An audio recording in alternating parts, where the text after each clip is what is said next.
Hi, I'm Matt Stone. You're listening to Crucial Conversations, a series of 5 stories of grassroots leadership by people in the disability sector in Queensland.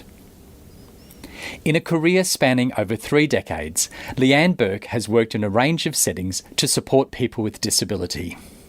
Guided by the example of her first teacher, her big sister Maria, Leanne was committed to creating the best life for the people she worked with.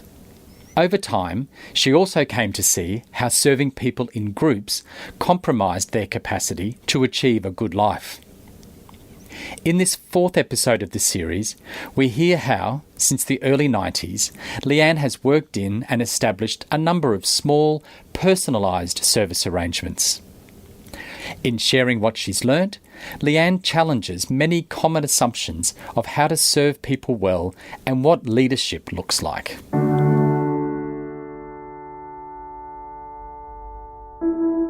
My name's Leanne Burke. I have always worked in the disability sector, so I guess that's why I'm still here today. I went straight from school to a course called residential care that was established around the movement of disability services from a medical model to a residential care model. My mother actually had done the course before me.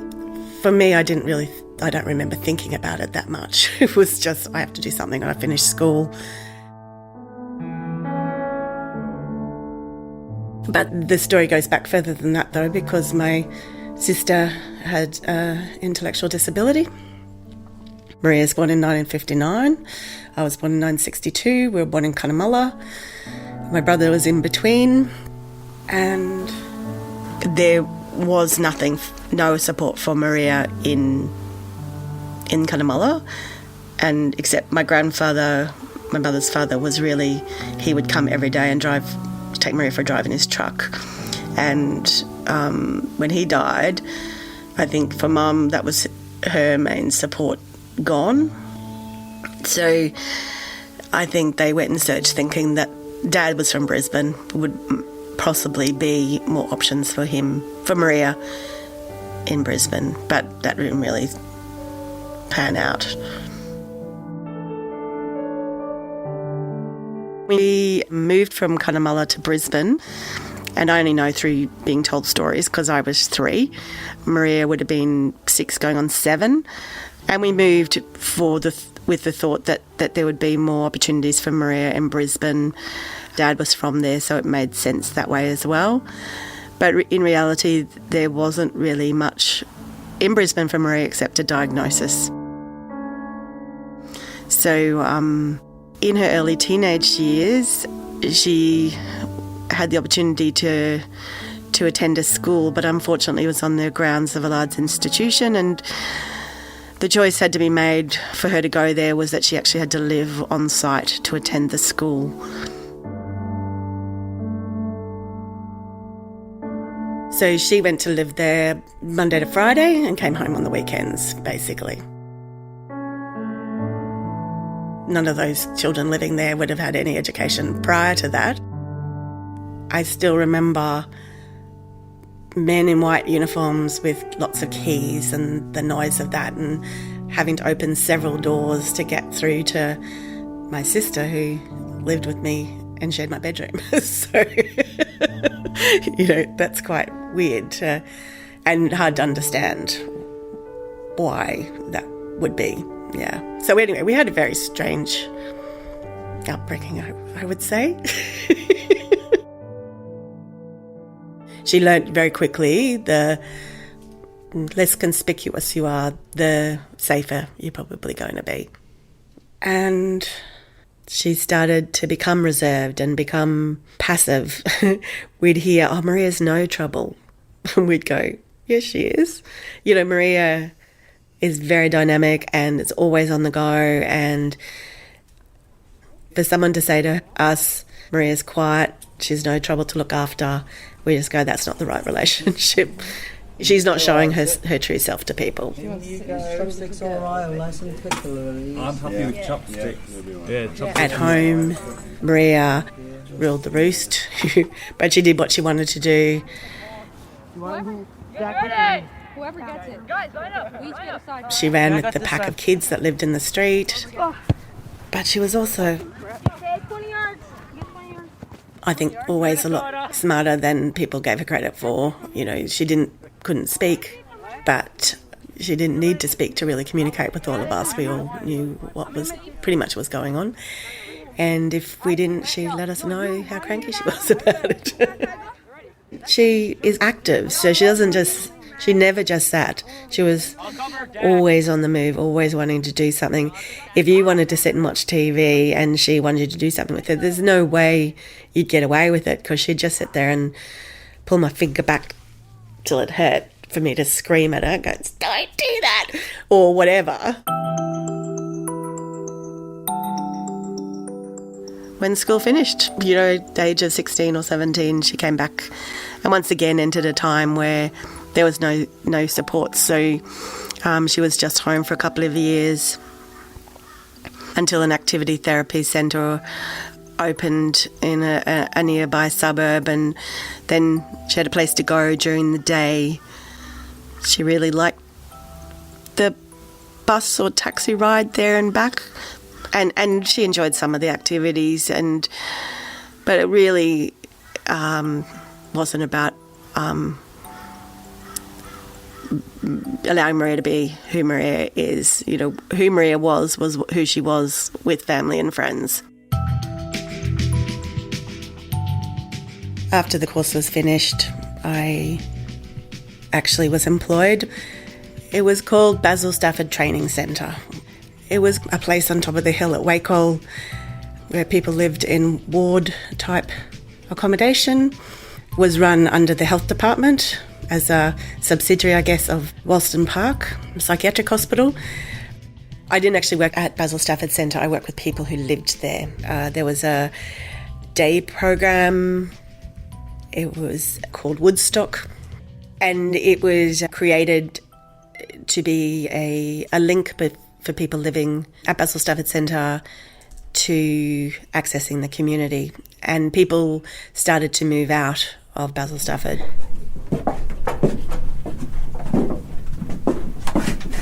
Are you okay? So Woodstock was a place where people could come, they could start doing stuff in the community. It was a house up for demolition, so we could do anything to it. But as well, it was a safe place for people to come back to if they weren't coping well with whatever was happening around them. I was a new graduate and just having fun, really, with everybody. But there was, a filmmaker as part of the team and people who were really resourceful at carpentry and, so there was a great bunch of people who had all been through pretty much the same course. People would come. There was a range of choices offered for each day, from lawn mowing to going to the markets to purchase fruit and vegetables to on sale to doing some craft. We had meetings. People got to choose what activity they were going to do that day and who with, and that was my job from there. So people were living in places like Basil Stafford Centre, but being able to walk down the hill, jump on the train at Wacol, get to Toowong, walk up the hill.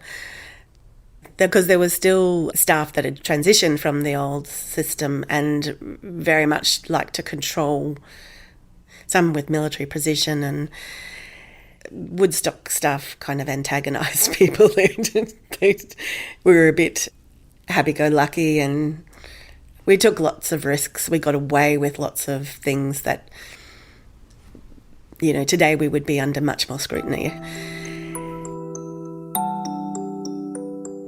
I did that job for 5 years and the writing was on the wall that things were changing.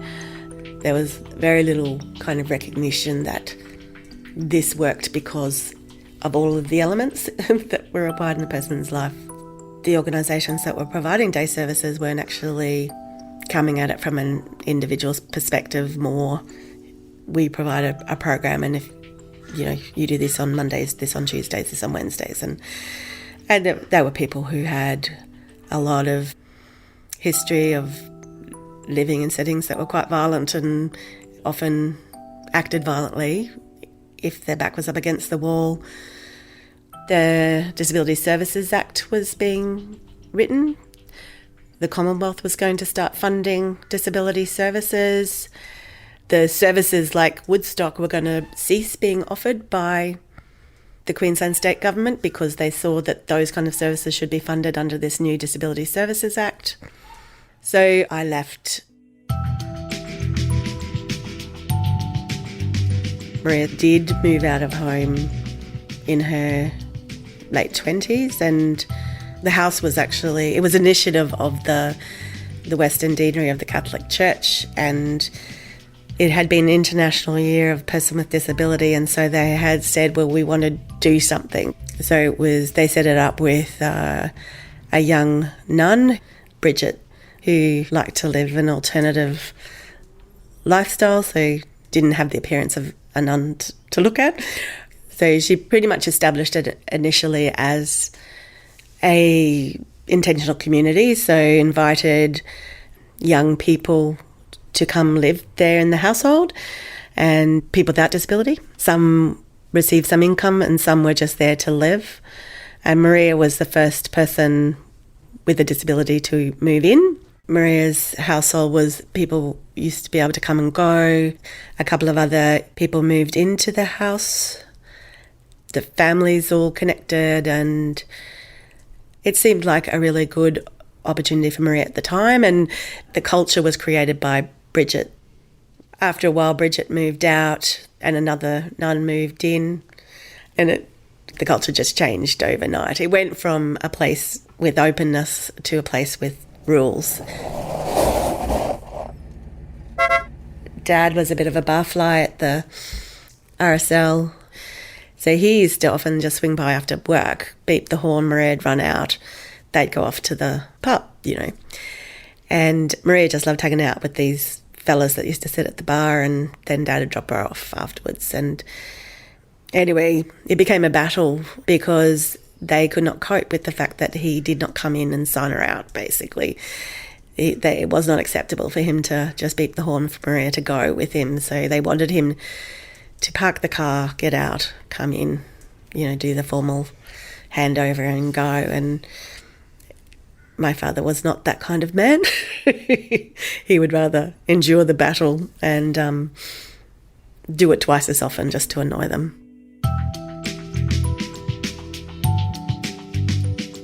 We seem to have the knack of taking something that's really good and precious and turning it into an accountable system. I know what the worst is like, and that doesn't have to be a large institution. That can be a group of one, can be run in a very institutionalised way. So when somebody tries to impose some rules that it seemed to me to be really restrictive, I would always go to look at how do you find another way of doing that. This series is brought to you by CREW, the Community Resource Unit. CREW exists to create positive change so that people with disability will be welcomed, respected and appreciated in their communities. For more information, please visit our website at cru.org.au. I went to work for the non-government sector for the first time. A house was called a respite house, and people used to come and stay for short stays. So to have people come and stay for a weekend, a week, generally not longer than that, but sometimes a little bit longer. And from, 1 or 2 year olds to 50, 60 year olds. So that was created on the notion that families needed respite. And it was one of the funded programs in the early days of the Disability Services Act. I was only 26 or 27 when I started working there. I was employed as the coordinator. So I was quite some younger than a lot of the people who worked there. I guess at first I kind of once again thought, I'm working in a place where people are coming together. But I guess we tried to make the most of it, and we got to realise that we should be inviting people to come of similar age at the same time rather than, we recognised that there was some young women who went to school together, and by inviting them to come and stay at the same time, they got to hang out together as teenagers and could get up to mischief and have some fun. So we kind of created a place then that gave some kind of opportunity to test out what it was like to live out of home, even though we didn't want to really kind of promote the moving out of home means living in a group situation.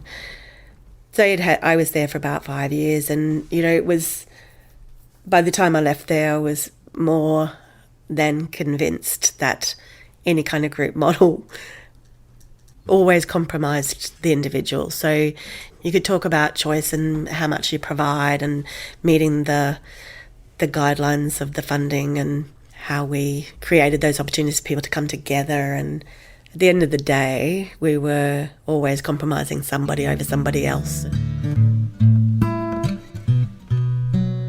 You can see the potential in people to live properly in their own home, spend time on their own, to not have people around all the time. But a family might think, no, my son or daughter needs somebody there 24 hours a day, otherwise they won't be safe. And to more extreme, somebody paid to be there to be safe, where we would try to build in that the more people have in their lives that aren't paid to be there, the safer they're going to be.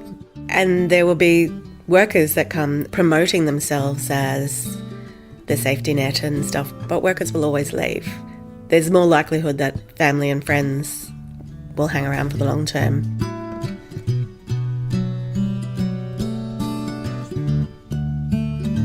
This is now the early 90s, and the words of the day were family support and community living.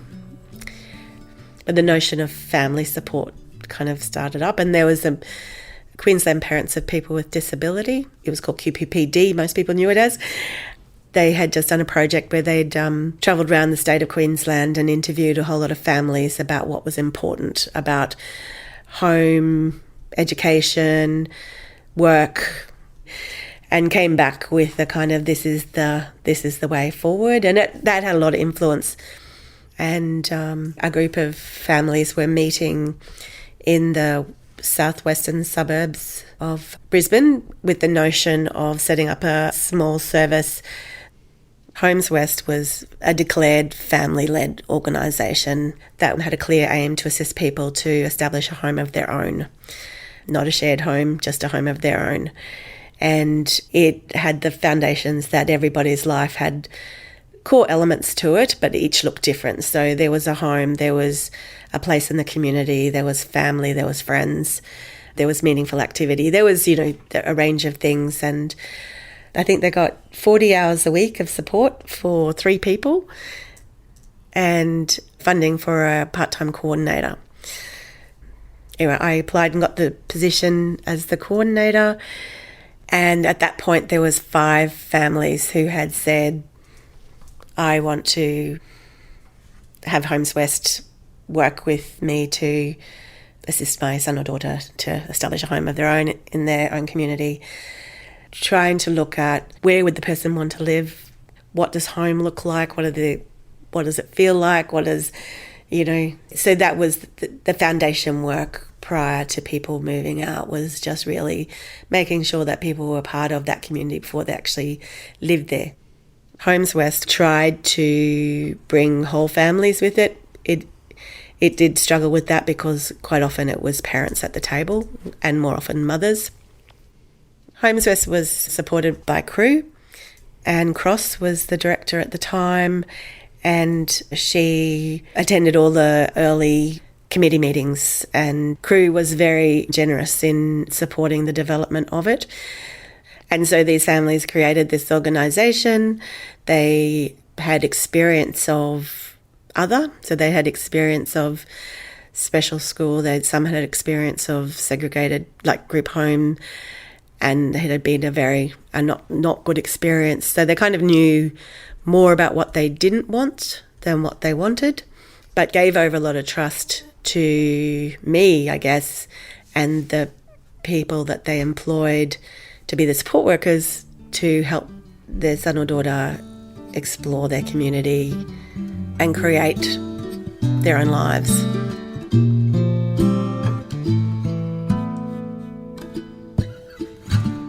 Maria, she was always the nurturer. She would have to fix my clothes and tidy my hair and, look me up and down if I'd bought something new. And I'd go shopping with her and I'd go in and try something on, and I'd come out and she'd look at me down and she'd just go like that. She'd just shake her head just ever so subtly, and I'd go, okay. So I trusted her fashion sense.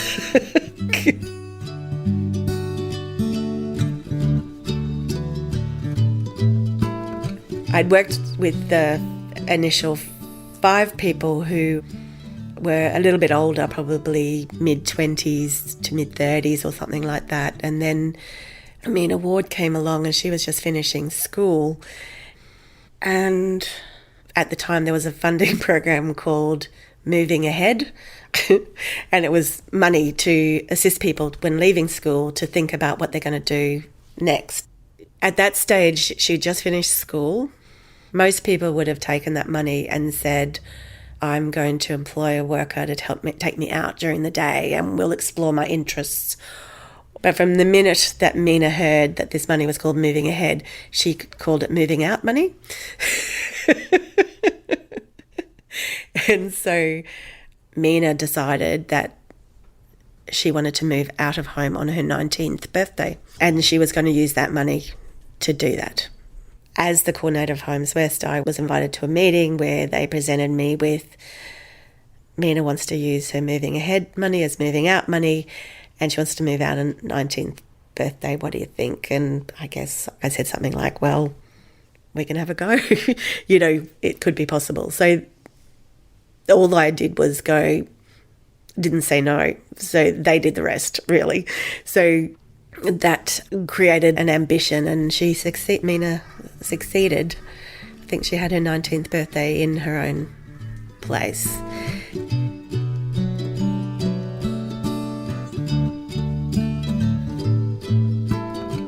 I went overseas again after I left Homes West, and I came back not sure what I was going to do. I heard that Lifestyle Options was needing a position they called a resource worker or something like that. Lifestyle Options was the user-led, people with disability-run organisation. So the people that used the service were the management committee. A couple of the people at Lifestyle Options were represented by family members, but where possible would be present themselves as well. They had a full-time coordinator, so I was a secondary position there. I had less responsibility, so more freedom to engage and do more creative things, I think. So it was pretty much they were their own bosses, and we were just there to assist in the management of that as it was required. It was very clear that the person was their own boss and set their own rules, and there was some assistance in the management functions. And I was always had the sense I wasn't going to be there for a long time, but it ended up being 5 years.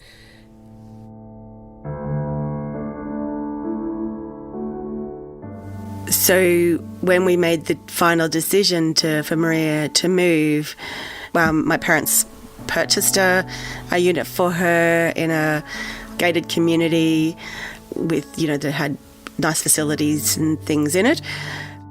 We were allowed to employ the staff because there was no further compromising of Maria having to share her support with other people. And we selected people who we thought would be a good influence, that had some shared interests. We had to branch out and actually take the leap into self-direction if we were truly going to make this about Maria.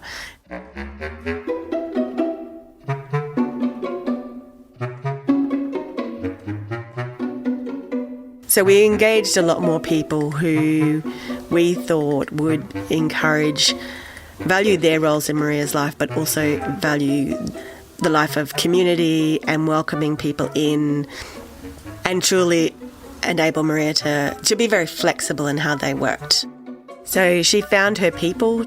She found people that really, really liked her and welcomed her into groups. Went to art classes and joined a choir. It was not ever, Maria can't do this. They made a way for her to be involved. She wanted us to be less her support workers. She was always very happy to go and spend the weekends at Mum and Dad's when she used to come up from Brisbane, and it was almost an expectation, but she refused to sleep over at Mum and Dad's anymore. She always wanted to go home. And she was listened to and respected. Her home became her home. It's a reflection of who she is and was.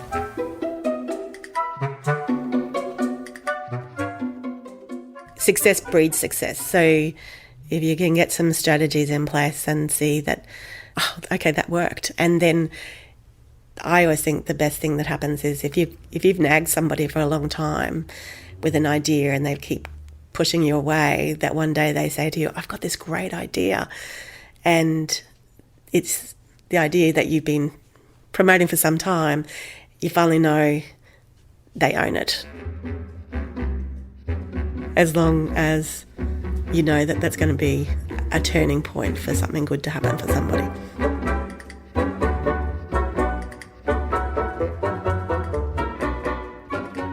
I've been here now at Staffing Options for 12 years. Staffing Options is a proprietary limited company, and Carol Brosey, she started it as an agency, a temp agency for disability support workers and aged care workers who might be needed in a range of settings. I was in the mindset that I had worked in 2 small niche organisations that didn't want to get any bigger. So I saw a lot of people knocking on the door that they wanted something similar. There was a group of advocates, families and other committed people who wanted to start a new organisation, but they didn't want to incorporate. They didn't want to have the responsibility for running the organisation. They just wanted to operate as a collective. They had researched some other small initiatives around Australia and found something in Melbourne, which was like a hosting arrangement. So a group of families had gone to a larger traditional service and said, we want to do our own thing. We want it to look like this, but we would like you to hold our funding. Most of the people involved had had really horrible experiences in segregated care and knew that they weren't going back to it. Staffing Options had been asked to hold their funding grants, and at the end of the day, they approached Staffing Options to be their host provider. I said to Carol, if you can do a host relationship with a collective, we could just do a host relationship one person at a time. We would say, we will do the payroll, pay the tax, pay the super, all of those kind of things. But in terms of managing what the workers do and how they do it, that's your role. And I think we just started doubling every year. So we kind of like started with 3 and then became 6 and then became 12. And then I think kind of we ended up about 125.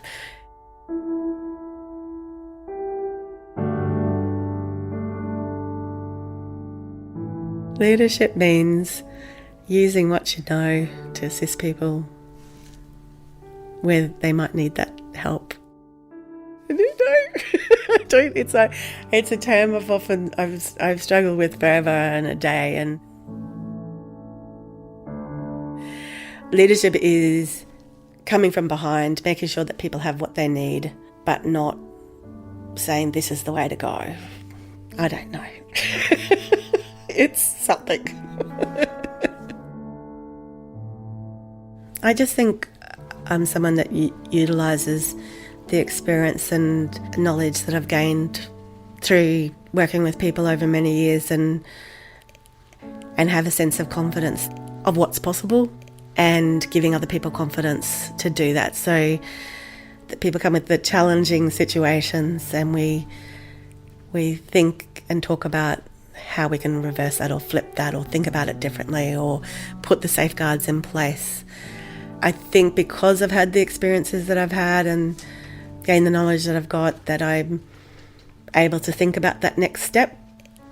I try not to do things that take us back into the old world, but I don't have to overinvest in the lives of people anymore, because I just have this sense that it's their lives, and any kind of dependency we can create with people isn't going to let them get on with, their own thing. me going into this work and doing that, while there is that connection there, I never could see Maria as in that position with me. She was my sister, pure and simple. Knowing how much assistance she needed, how much freedom she had, and how much trust she had in and confidence she had to do her own thing. If she can do it, anybody can do it.